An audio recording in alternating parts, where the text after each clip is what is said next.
అన్నయ్య, ఏంట్రా ఇది? షాక్లోనే అడిగింది మధు. మమ్మల్ని ముందు లోపలికి రానివ్వు మధు అని అన్నాడు వినీత్. ఎక్కడికి రా వచ్చేది అని వెంటనే అరిచాడు మోహన్ రావు. డాడీ, ముందు నేను చెప్పేది వినండి. ఏంటి నువ్వు చెప్పేది నేను వినేది? తల్లిదండ్రులు చెల్లి చచ్చారనుకున్నావా? ఎవరి అవసరం లేదనుకొని ఒక్కడివే పెళ్లి చేసుకొని మళ్ళీ మా దగ్గరికి ఎందుకు వచ్చావురా? మీకు తెలియకుండా చేసుకోవాలని తొందరపడి చేసుకోలేదు డాడీ. సౌమ్య వాళ్ళింట్లో మా గురించి చెప్పింది, కాని వాళ్ళు ఒప్పుకోలేదని నా కోసం తను ఇల్లొదిలొచ్చేసింది. నాకేం చెయ్యాలో తెలియక ఇలా చేశాను అని చిన్నగా గొణుగుతూ నసిగాడు వినీత్. అసలు ఈ పెళ్లికి మేము ఒప్పుకొని లేదు కదా. నువ్వు అమ్మాయిని దూరం పెట్టకుండా ఎందుకు ఇంకా ఆశలు రేపావు? మన మధుని ఇలా చేస్తే మనం తట్టుకోగలమా విన్ని? ఆ అమ్మాయి తల్లిదండ్రులు కూడా అంతే బాధపడతారు కదరా. ఎందుకురా ఇంత పని చేశావు అని ఏడుస్తూ అడిగింది రాధమ్మ. మమ్మల్ని ఇంకేం చేయమంటావమ్మా? మా ప్రేమను ఎవ్వరూ అర్థం చేసుకోకపోతే ఇంతకు మించి ఇంకేం చేయగలం? ఒకటి, మా ప్రేమను కాపాడుకోవాలి, లేదంటే ఇద్దరికిద్దరం కట్టుకొని చావాలి. చచ్చిపోయి మళ్ళీ ఇంకా బాధ పెట్టలేక పెళ్లి చేసుకున్నాం. అంటే బాధలో మాకు డిస్కౌంట్ ఇచ్చావన్నమాట. ఏమమ్మా, మా వాడికంటే బుద్ధి లేదు, నీ బుద్ధేమైంది? కన్న తల్లిదండ్రుల్ని వదిలిపెట్టి ఏం సాధిస్తావని ఇలా వచ్చేశావు. అక్కడ మీ అమ్మా నాన్నలు ఎంత బాధపడుతూ ఉంటారో ఒక్కసారైనా ఆలోచించావా?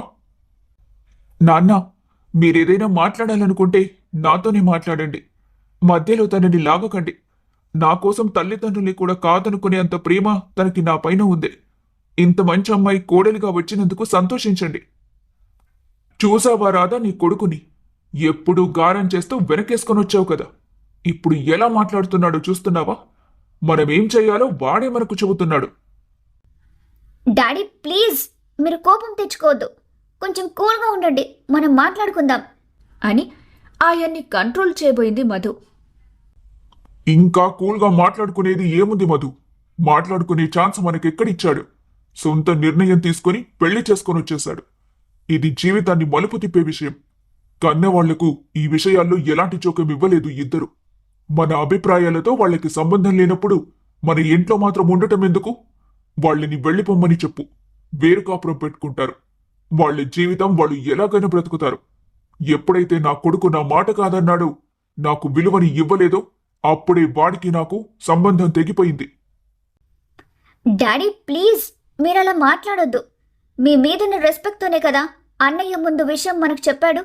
చెప్పకుండా ఇలా చేసుకుని వచ్చేస్తే అప్పుడు ఇంకా ఎక్కువ బాధపడేవాళ్ళం కదా. అన్నయ్య మీకు రెస్పెక్ట్ ఇచ్చినప్పుడు మీరు కూడా తన ఇష్టాన్ని గౌరవించండి. ఇప్పటికిప్పుడు వాళ్ళని వెళ్ళిపోమ్మంటే ఎక్కడికి వెళ్తారు? ఎలా బ్రతుకుతారు? అన్నయ్య కోసం వచ్చిన వదినను కూడా బాధ పెడదామా? అవునండి, జరిగిందేదో జరిగిపోయింది. మనం కూడా కోపం చూపిస్తే వాళ్ళెక్కడికి వెళ్తారు? వాళ్లను క్షమించి లోపలికి రమ్మని చెప్పండి అని అంది రాధమ్మ. మీ ఇష్టం వచ్చినట్టు చేసుకోండి అని కోపంగా అరిచి రూంలోకి వెళ్ళిపోయాడు మోహన్ రావు. బాధగాని మధు చేత హారతి తెప్పించి ఇద్దరిని లోపలికి రమ్మని చెప్పింది రాధమ్మ.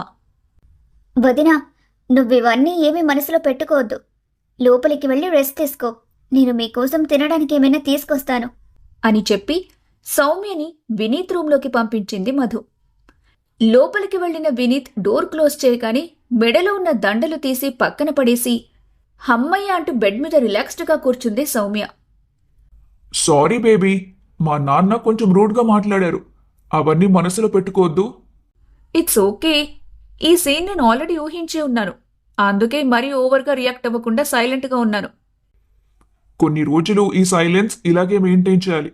మనం ఎప్పటిలా ఫ్రీగా ఉండటానికి ట్రై చేస్తే వీళ్ళిద్దరికీ ఎలాంటి బాధ లేదు, చాలా హ్యాపీగా జాలీగా ఉన్నారనుకుని టార్చర్ చేయడానికి ట్రై చేస్తారు. నేను వాళ్ళకి ఆ ఛాన్స్ ఇవ్వనులే. What do you mean? I mean, నేను అందరికీ నచ్చేలాగే ఉంటానని చెబుతున్నాను విన్నీ అని చిన్నగా నవ్వింది. అదే సమయంలో మధు ఇద్దరి కోసం భోజనం తీసుకురావటంతో థ్యాంక్స్ రా అంటూ చెల్లిని హక్ చేసుకున్నాడు వినీత్. నీ థ్యాంక్స్ నాకేం అక్కర్లేదు. అయినా ఇలా చెప్పా పెట్టకుండా పెళ్లి చేసుకున్నావేంట్రా? నాతో కూడా ఒక మాట చెప్పలేదేంటి? అంతా సడన్ గా జరిగిపోయింది. చెప్పడానికి టైం లేకుండా పోయింది. నాకు అసలు ఏం చేయాలో కూడా తోచలేదు. నేనప్పుడు ఎంత టెన్షన్ పడ్డానో తెలుసా? సర్లే, అయిపోయిందేదో అయిపోయింది కదా. వదినా, నువ్వేం బాధపడకు. అమ్మా నాన్న ఇప్పుడు కొంచెం బాధగా ఉన్నారు, కానీ కొన్ని రోజులు పోయాక నిన్ను ఈ ఫ్యామిలీలో కలిపేసుకుంటారు. నువ్వు చాలా లక్కే తెలుసా, ఈ ఇంటికి కోడలైపోయావు. అమ్మా నాన్న నన్ను, నిన్ను, అన్నయ్యను ఒకేలా చూసుకుంటారు. ఆ మాటలకు బదులుగా చిన్నగా నవ్వి ఊరుకుంది సౌమ్య. నాకు తెలుసు నువ్వు ఈ టైంలో ఎంత బాధపడుతూ ఉంటుంటావో. బట్ ఇప్పుడే నువ్వు స్ట్రాంగ్గా ఉండాలి. కొద్ది రోజులు పోయాక ఆంటీ అంకుల్ కూడా తమ కోపాన్ని మర్చిపోయి నీకోసం వస్తారులే. నేను కూడా అదే అనుకున్నాను మధు. కొద్దిసేపు సౌమ్య వినీత్లతో మాట్లాడుతూ ఇద్దరినీ కొంచెం డైవర్ట్ చేశాక తల్లిదండ్రుల దగ్గరికి వెళ్లి వాళ్లతో కూడా చాలాసేపు మాట్లాడుతూ కూర్చుంది మధు. ఆ రోజంతా రూంలో నుండి బయటకు రాలేదు వినీత్, సౌమ్య. రాత్రి భోజనాలయ్యాక అందరూ పడుకున్నారని నిర్ధారించుకున్న తర్వాత టెర్రస్ పైకి వెళ్లి ఫోన్ తీసుకుని తండ్రికి కాల్ చేసింది సౌమ్య. హలో బేబీ, అక్కడ పొజిషన్ ఎలా ఉంది? అందరూ ఎలా ఉన్నారు? నిన్ను సరిగ్గా రిసీవ్ చేసుకున్నారా అని అడిగాడు ఆమె తండ్రి రంగారావు. జరిగిందంతా చెప్పింది సౌమ్య. సడన్ గా పెళ్లి చేసుకుని వచ్చాం కదా డాడీ, అందుకే కోపంగా ఉన్నారు. బట్ మనుషులను చూస్తుంటే చాలా త్వరగానే కరిగిపోయేలా కనిపిస్తున్నారు. కొద్ది రోజులు వాళ్ళని బాగా నమ్మించి ఆ తర్వాత మన ప్లాన్ ప్రకారమే మూవ్ స్టార్ట్ చేస్తాను. That's my baby. నాకు కూడా వినీత్ నచ్చాడు బేబీ. కానీ నాకు నా ఇంట్లో ఉంటూ నా ఆస్తులను, బిజినెస్ ని చూసుకునే అల్లుడు కావాలి. ఆ క్యాపబిలిటీ కూడా వినీత్ కుంది. అండ్ తను కొంచెం మెతక, ఎవరు ఏం చెప్పినా నమ్మేస్తాడు. సో మన చెప్పు చేతల్లో ఉంటాడు. కానీ తన ఫ్యామిలీ చాలా స్ట్రాంగ్ గా ఉన్నారని, ఇల్లరికం పంపించడానికి రెడీగా లేరని నువ్వే చెప్పావు కదా. ఎస్ డాడీ, అందుకే కదా మనం ఇంత నాటకం మొదలుపెట్టింది. కేవలం వినీత్ కోసమే నేను మీతో గొడవపడి బయటికొచ్చేశానన్నట్టు డ్రామా చేసి తను నన్ను పెళ్లి చేసుకునేలా చేశాను. ఇప్పుడు తనకి తన ఫ్యామిలీని దూరం చేసి తిరిగి మన వైపు వచ్చేలాగా చేస్తాను. తల్లి, తండ్రి, చెల్లి కన్నా భార్య ఎక్కువ అనుకునేలా చేస్తాను. డబ్బు విలువ తెలిసేలా చేస్తాను. ఫ్యామిలీని వదిలేసి డబ్బులుంటే ఎన్ని లగ్జరీలుంటాయో తెలిసేలా చేసి మన ఇంటికి ఇల్లరికం వచ్చేలా చేస్తాను. That's good. నువ్వు ఆ పనిలో ఉండు. ఎక్కువ టైం తీసుకోవద్దు. మన సర్కిల్లో నువ్వు ఇలా పెళ్లి చేసుకున్న విషయం ఎవరికీ తెలీదు. తెలియాలని నేననుకోవట్లేదు. నువ్వు వినీత్ని తీసుకొని ఇక్కడికి వచ్చేసిన తర్వాత మీ ఇద్దరికి పెళ్లి చేశానని నేను అందరికీ చెబుతాను. ఓకే డాడీ, మీరేం టెన్షన్ పడకండి. అంతా మన ప్లాన్ ప్రకారం జరిగేలా నేను చూసుకుంటాను కదా. ఆ ముసలి వాళ్ళు చాలా మెతకగా ఉన్నారు. వాళ్ళని ఎలాగైనా హ్యాండిల్ చేయగలను, కానీ మధు కొంచెం టాలెంటెడ్, తెలివైందే. ముందు దాన్ని పెళ్లి పేరుతో ఇంట్లో నుండి పంపించాక ఈ ముసలి వాళ్ళని కూడా వదిలించేస్తాను. Okay baby, take care.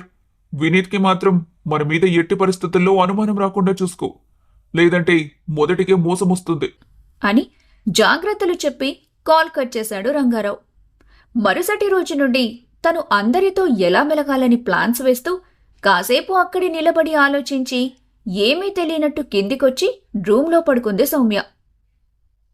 వదినా, నువ్వెప్పుడు ఇలా రూమ్లోనే ఉంటే చాలా కష్టం. బయటికి వచ్చి అమ్మా నాన్నలతో అలా మాట్లాడు. వాళ్ళు మీ మీద కోపంగా ఉన్నారని మీరు సైలెంట్గా ఉంటే ఆ కోపం ఎలా తగ్గుతుంది? ముందు మీరు తగ్గితేనే కదా వాళ్ళు మిమ్మల్ని రిసీవ్ చేసుకుంటారు అని అంది మధు. నాకిప్పుడు ఎవరితో మాట్లాడాలని లేదు మధు, నన్ను డిస్టర్బ్ చేయకు అని చెప్పి ఫోన్ చూడటం కంటిన్యూ చేసింది సౌమ్య. తను ఎంతగా ఆమెను కుటుంబంతో మింగిల్ చేద్దామని ప్రయత్నించినా ఆ ఇంట్రెస్ట్ సౌమ్య చూపించకపోవడంతో అసహనం కలిగింది మధుకి. 2 రోజుల తర్వాత మధుకి జాబ్లో జాయిన్ అవ్వమన్నట్టు కాల్ లెటర్ రావటంతో ఎగిరి గంతేసి ఆ హ్యాపీ న్యూస్ని తల్లిదండ్రులకి, అన్నయ్య, వదినలకు షేర్ చేసుకుంది. నాకు తెలుసు బంగారం, నువ్వు సాధించగలవని. నువ్వు పుట్టడం ఈ ఇంటికి కూతురుగా పుట్టావు. కానీ నువ్వే నాకు కొడుకుతో సమానం. ఎలాగూ కొడుకున్నా పనికిరాని విధంగా తయారయ్యాడు కదా అని కూతురు మీద ప్రేమని, కొడుకు మీద కోపాన్ని ఒకేసారి చూపించాడు మోహన్ రావు. ఎందుకు మావయ్య నా భర్తను అలా మాట్లాడుతున్నారు అని కొంచెం సీరియస్గా అడిగింది సౌమ్య. ఆమె ఇంటికి వచ్చినప్పటి నుండి మోహన్ రావుతో ఫస్ట్ టైం మాట్లాడిన మాట, అది కూడా ఎదురు చెప్పినట్టుగా మాట్లాడటంతో ఆశ్చర్యపోయి చూశారు అందరూ ఆమె వైపు. ఎందుకలా చూస్తున్నారు? నా ముందే మీరు వినీత్ని అలా మాట్లాడితే నాకు ఎంత బాధగా ఉంటుంది. మీరు నా మీద కోపంతోనే తనని అలా మాట్లాడుతున్నారు కదూ. నిజంగా నాకు నీ గురించి ఎలాంటి ఉద్దేశం లేదమ్మా. కానీ ఇప్పుడు నువ్వు అన్నావు కాబట్టి మాట్లాడుతున్నాను. వాడినే నేను పోషిస్తున్నాను. జాబ్ కూడా లేదు. ఇప్పుడు పెళ్లి చేసుకొని వచ్చాడు. భార్యను పోషించుకోవాలన్నా ఇంకా జ్ఞానం కూడా లేకుండా ఇప్పటికీ అలాగే ఇంట్లోనే పడుంటున్నాడు. నా భర్తను అంటున్నారని నువ్వు అడిగే ముందు తనకి బుద్ధి చెప్పి జాబ్కి పంపించాలని నీకు తెలీదా? తనేమైనా జాబ్ చేయనని అంటున్నాడా? ఇంటర్వ్యూలో సక్సెస్ అవ్వకపోతే తను మాత్రం ఏం చేస్తాడు? మీకు డబ్బులు సంపాదించే కొడుకే కావాలనుకుంటే మేము మా నాన్న అడిగినట్టు ఇల్లరికం పంపించుంటే అసలు సమస్య ఉండేది కాదు కదా.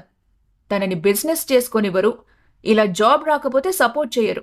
మాటలతో గుచ్చుతుంటే ఎన్నాళ్లని భరిస్తాడనుకుంటున్నారు? అతనెంత బాధపడుతున్నాడో మీకేమైనా తెలుసా?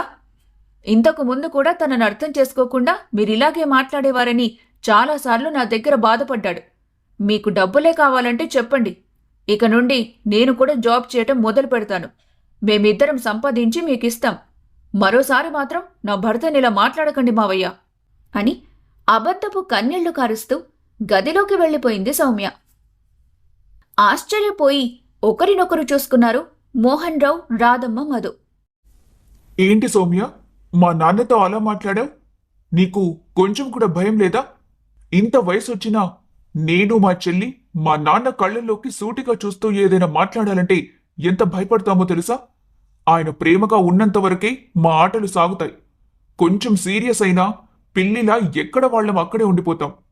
నువ్వేంటే ఇలా మాట్లాడావు?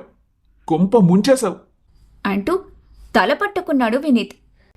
ఏంట్రా నువ్వు మరీ చిన్నపిల్లాడిలా ఇంకా తండ్రికి భయపడుతున్నావు అని విసుగ్గా అంది సౌమ్య. ఇది భయపడటం కాదు, గౌరవం ఇవ్వటం. ఏడ్చావు.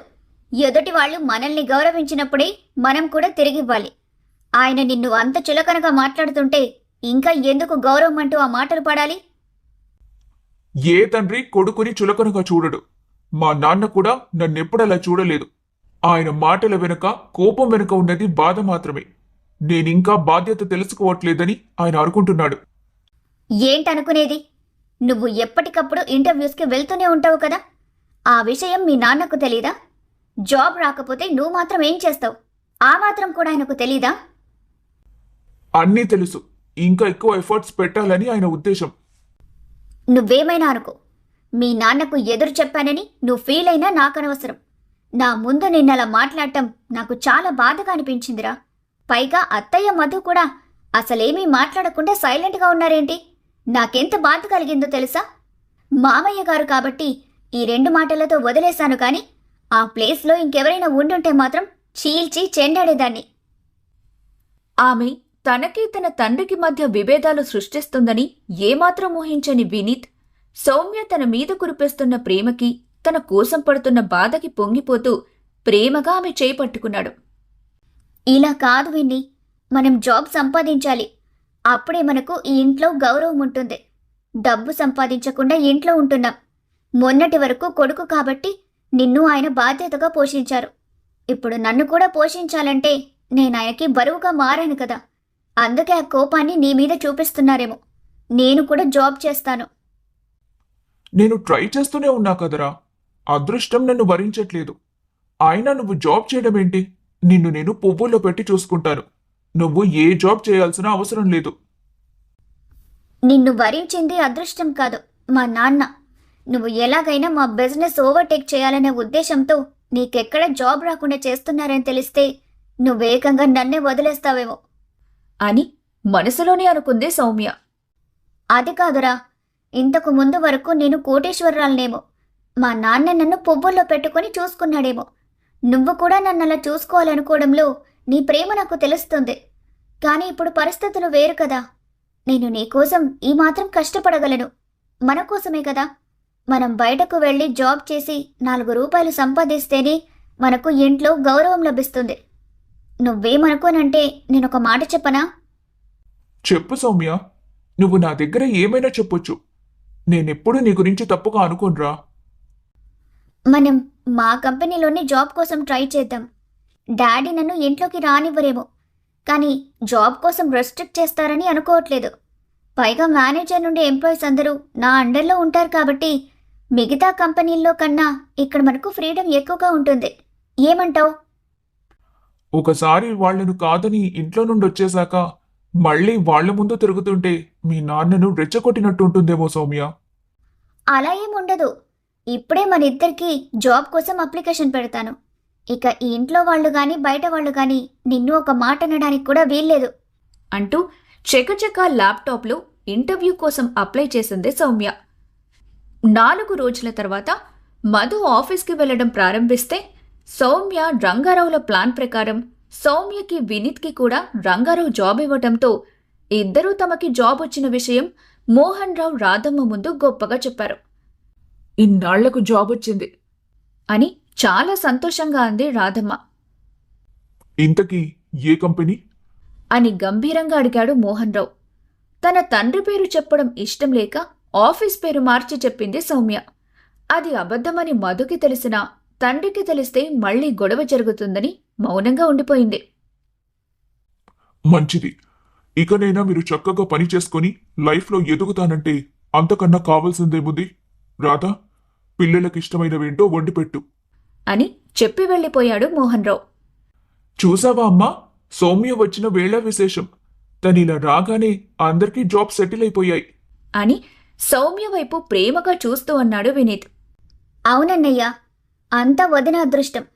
మమ్మీ, అందరి కోసం కాదు కానీ వదినకిష్టమైందే చేసేయి అని చెప్పింది మధు. చూసావా విన్నీ, జాబ్ వస్తే ఇంట్లో మన రెస్పెక్టే మారిపోయింది. ఇన్ని రోజులు కలిసే ఉన్నా నా వైపు చూడని వాళ్లు కూడా నా ఇష్టమేంటో కనుక్కొని మరీ చేస్తున్నారు అని వెటకారంగా అంది సౌమ్య.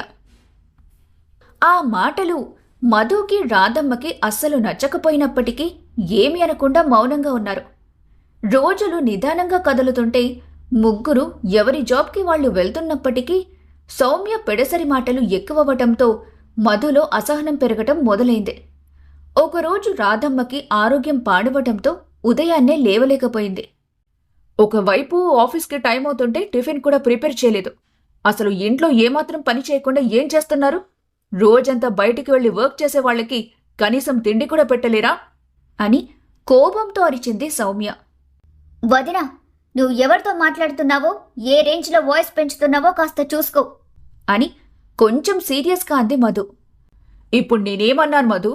ఆఫీస్కి వెళ్లే వాళ్లకు తినడానికి కూడా పెట్టకపోతే రోజంతా వర్క్ ఎలా చేస్తారు? రోజు నిన్నేమైనా పస్తరు పెడుతున్నారా? ఈరోజు అమ్మకు ఆరోగ్యం బాగోలేక ఉదయం లేవలేకపోయింది. ప్రతిరోజు 3-4 రకాలు చేసి పెడుతూనే ఉంది కదా. అయినా నువ్వు ఈ ఇంటి కోడలివే. బయట జాబ్ చేస్తున్నంత మాత్రాన ఇంట్లో ఒక పని కూడా ముట్టుకోవద్దని ఎవరైనా చెప్పారా నీకు? ఇంతవరకు నువ్వమ్మకు ఒక్క పనిలో కూడా హెల్ప్ చేయడం నేను చూడలేదు. నువ్వు తిన్న ప్లేట్ నుండి అమ్మే అన్ని శుభ్రం చేస్తుంది. అమ్మ తర్వాత ఇంటిని, ఇంట్లో వాళ్లను చూసుకోవాల్సిన బాధ్యత నీదే కదా. ఒకరోజు అమ్మకు బాగాలేకపోతే నువ్వే లేచి అన్ని చూసుకోవాల్సింది పోయి వండి పెట్టలేదంటూ ఎవరి మీద అరుస్తున్నావు? వాట్? అంటే నేను ఇంట్లో పని మనిషిలా అన్ని పనులు చేయాలా? ఇన్ని రోజులు అమ్మ నేను ఈ పనులన్నీ చేస్తున్నాం కదా, అంటే మమ్మల్ని పని మనుషులు అంటున్నావా? నేను ఆ మాట అనలేదు. ఏంటి మధు నువ్వు? తను ఎలా పెరిగిందో నీకు మాత్రం తెలీదా? తనకు ఆ పనులన్నీ అలవాట్లేవు. ఆఫీస్కి వెళ్లి జాబ్ చేయడమే ఎక్కువంటే ఇంట్లో పనులు కూడా చూసుకోమంటావేంటి అని విసుగ్గా అన్నాడు సౌమ్య మాయలో పూర్తిగా మునిగిపోయిన వినీత్. నువ్వు కూడా ఏంటన్నయ్యా అలా మాట్లాడుతున్నావు? మనం మిడిల్ క్లాస్ ఫ్యామిలీ అని తెలిసే కదా నిన్ను ప్రేమించింది. తన పుట్టింట్లో ఉన్నట్టుగా మన ఇంట్లో పని మనుషులు ఉండరు. ఇంట్లో వాళ్ళని, వాళ్లకు కావాల్సినవన్నీ మనమే చూసుకోవాలి. అవేమీ ప్రిపేర్ అవ్వకుండానే నిన్ను ఇష్టపడిందా? అయినా తననేమైనా రోజు ఇవన్నీ చూసుకోమని చెబుతున్నానా? ఇప్పుడు అమ్మకు బాగోలేకపోయినా ఇలా ఇష్టానికి అరుస్తున్నందుకే ఇదంతా చెబుతున్నాను గాని ఇంతకు ముందు మాత్రం తనని ఇంట్లో పనుల కోసం ఎప్పుడైనా ఫోర్స్ చేశానా? అర్థమైంది మధు, నువ్వు కూడా మీ అమ్మా నాన్నల్లా నన్ను ఇష్టపడకుండానే ఉన్నావు. వాళ్ళు బయటపడ్డారు, నువ్వు పడలేదు, అంతే. ఇప్పుడు టైం వచ్చిందని ఆ కోపాన్నంతా చూపిస్తున్నావు కదూ అంటూ కపట కన్నీళ్లు కార్చింది సౌమ్య. ప్లీజ్ సౌమ్య, నువ్వలా ఏడవకు. నువ్వేడిస్తే నాకు చాలా బాధగా ఉంటుంది. ఈ పనులవి నువ్వు చేయాల్సిన అవసరం లేదు. అయినా నేనేదైనా అంటే బాధపడాలి కానీ ఇంకెవరన్నా నువ్వు ఫీల్ అవ్వాల్సిన అవసరం లేదు. మనం బయట టిఫిన్ చేద్దాం అంటూ ఆమె చేయి పట్టుకుని బయటకు తీసుకెళ్లిపోయాడు వినీత్. అది చూసి చాలా ఆశ్చర్యపోయారు మధు, మోహన్ రావు. ఏంటి మధు, వీడిలా తయారయ్యాడు? భార్యకు బాధ్యతలు నేర్పించాల్సింది పోయి ఆమె తానా అంటే వీడు తందానా అంటున్నాడేంటి? ఇప్పుడు నువ్వున్నావు కాబట్టి మమ్మల్ని చూసుకుంటున్నావమ్మా. రేపు నీ పెళ్ళైతే మా పరిస్థితి ఏంటి? అని చాలా బాధగా అన్నాడు మోహన్ రావు. మీరు బాధపడకండి డాడీ. అన్నయ్య గురించి మనకు తెలిసిందే కదా. నేను వాడితో మాట్లాడతానులే. వాడితో ఇంకేమీ మాట్లాడాల్సిన అవసరం లేదు. వాడు పూర్తిగా మన చేయి జారిపోయాడు. భార్య ఏడవగానే బయట తినిపిస్తానని తనని తీసుకెళ్లిపోయాడు, కానీ ఇంట్లో ఉన్న మన సంగతి పట్టించుకోలేదు. కనీసం తల్లికి ఎలా ఉందని రూంలోకి వెళ్లి కూడా చూడలేదు. హాస్పిటల్కి తీసుకెళ్లాలా అని అడగలేదు. వాడి గురించి నాకు పూర్తిగా అర్థమైపోయింది. వినీత్ మన చేయి జారిపోయాడు మధు. ఎన్నో రోజులు మనతో కలిసి ఉండలేడని అర్థమైపోయింది అని ఎమోషనల్గా అన్నాడు. తండ్రిని చూడగానే మనసంతా చాలా బాధగా మారిపోయింది మధుకి. బాధ్యత లేకుండా ప్రవర్తిస్తున్న సౌమ్యని దండించాల్సింది పోయి ఆమెకు వంతపాడుతున్న అన్నయ్య మీద కూడా కోపం వస్తుంటే ఏమాత్రం సహించలేకపోయింది. అయినప్పటికీ ఓపిక పడుతూ ఆ రోజు ఆఫీస్కి లీవ్ పెట్టేసి తల్లిని హాస్పిటల్కి తీసుకెళ్ళింది. డాడీ, బ్యాంక్ నుండి నోటీసులు వచ్చాయేంటి? అని ఆశ్చర్యంగా అడిగింది మధు. ఆమె మాటలు విన్నా పట్టించుకోనట్టే ఉన్నారు హాల్లోనే కూర్చొని టీవీ చూస్తున్న వినీత్, సౌమ్య. 3 నెలలుగా లోన్ కట్టలేదని వచ్చాయి మధు అని చెప్పింది రాధమ్మ. అదేంటి డాడీ, 3 నెలల నుండి మనం లోన్ కట్టట్లేదా? అని అయోమయంగా అడిగింది మధు. అవునమ్మా, ఈ 3 నెలల నుండి మీ అమ్మ కోసం హాస్పిటల్కి తిరుగుతున్నాం కదా. లోన్ కట్టడానికి డబ్బు సరిపోలేదు. అది అలాగే పెండింగ్ పడిపోయింది. అందుకే నోటీసులొచ్చాయి. వింటున్నావా అన్నయ్య? అని అప్పటికి పట్టనట్టు కూర్చున్న వినీత్ని కోపంగా అరిచింది మధు. ఎందుకలా అరుస్తున్నావు మధు అని కేర్లెస్గా అంది సౌమ్య. నేను నీతో మాట్లాడట్లేదు వదిన. అసలు నీతో మాట్లాడాలనే ఉద్దేశమే నాకు లేకుండా చేస్తున్నావు నువ్వు. మాట్లాడితే గొడవ చేయడానికి రెడీ అవుతున్నావు. నేను మా అన్నయ్యతో మాట్లాడాలనుకుంటున్నాను. మధు, మీ వదినతో ఇలాగేనా మాట్లాడేది? రేయ్, నువ్వు నీ భార్యను ప్రతిదానికి వెనకేసుకొచ్చావంటే అన్నయ్య అని కూడా చూడకుండా కొడతాను. ఎంత ధైర్యం నీకు? నా ముందే నా భర్తని కొడతానని బెదిరిస్తావా? అని ఒంటికాలు మీద లేచింది సౌమ్య. నీకు ఆల్రెడీ చెప్పాను కదా, నేను నా అన్నతో మాత్రమే మాట్లాడుతున్నానని. నీకు భర్త అవ్వడానికన్నా ముందు నాకు అన్నయ్య. మా మధ్యలోకి నువ్వు రాకు. హౌ డేర్ యూ అని కోపంగా పళ్ళు నూరింది సౌమ్య. ఏంటి మధు నీ గోల? అని అసహనంగా అడిగాడు వినీత్. మా బాధ నీకు గోలగా ఉందా? ఇక్కడ ఏం జరుగుతుందో నువ్వు చూస్తూనే ఉన్నావు కదా. బ్యాంక్ లోన్ కట్టలేదంట. ఇంటికి నోటీసులు వచ్చే వరకు నువ్వేం పట్టించుకోనట్టే ఉంటున్నావేంటన్నయ్యా? నాకేం తెలుసు మీరు లోన్ కట్టట్లేదని? ఎప్పుడు మీరే కదా అన్నీ చూసుకునేది. నువ్వు పట్టించుకోవట్లేదు కాబట్టి మేము చూసుకుంటున్నాం. కానీ మేము హాస్పిటల్కి వెళ్తూ ఇంటి దగ్గర అమ్మను చూసుకుంటూ బిజీగా ఉన్నప్పుడు కూడా నువ్వు బాధ్యత తీసుకోకుండా ఇలాగే పట్టించుకోనట్టే ఉంటావా? నీకు తెలుసు కదా, మనకి కొన్ని అప్పులు కట్టే ఉన్నాయి, బ్యాంకులో లోన్ కట్టాల్సి ఉందని. ఒక్కసారి కూడా ఆ విషయాల గురించి మాతో మాట్లాడు. కట్టారా లేదా అని కనుక్కో. ఇంట్లోకి కావాల్సిన సరుకుల దగ్గర నుండి ఏది పట్టించుకోనట్టే ఉంటావు. ఇలా అయితే ఎలా అన్నయ్యా?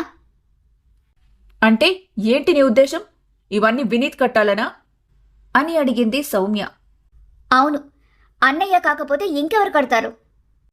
చూసావా విన్ని, అటు ఇటు తిరిగి ఎలా నీ వరకొచ్చారో? తిరగడమేంటి, రావడమేంటి? తను మా అన్నయ్య. నన్ను మా అమ్మ నాన్నల్ని చూసుకోవాల్సిన బాధ్యత తనది కాదా? నువ్వేం మాట్లాడవేంటన్నయ్యా? నాకు సమాధానం రావాల్సింది నీ నుండి, ఇంకెవరి నుండో కాదు. ఎందుకు?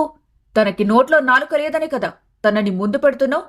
తను నీ కన్నయ్య అయితే నేను వదినని. తనతో సమానంగా ప్రతి విషయంలో కలగజేసుకొని మాట్లాడే హక్కు నాకుంది. ఈ హక్కు మాట్లాడటంలో మాత్రమే కాదు, బాధ్యతలు మర్చిపోవడంలో కూడా ఉండాలి. ఇంటి కోడలువి కదా, ఇంటి అవసరాలేంటో ఎవరికి ఏం కావాలో తెలుసుకోవాల్సిన బాధ్యత కూడా నీదే కదా. అప్పుడు మాత్రం నోరు మెదపకుండా ఇలా నేను అడిగిన తర్వాత ఎందుకు గొడవ చేస్తున్నావు?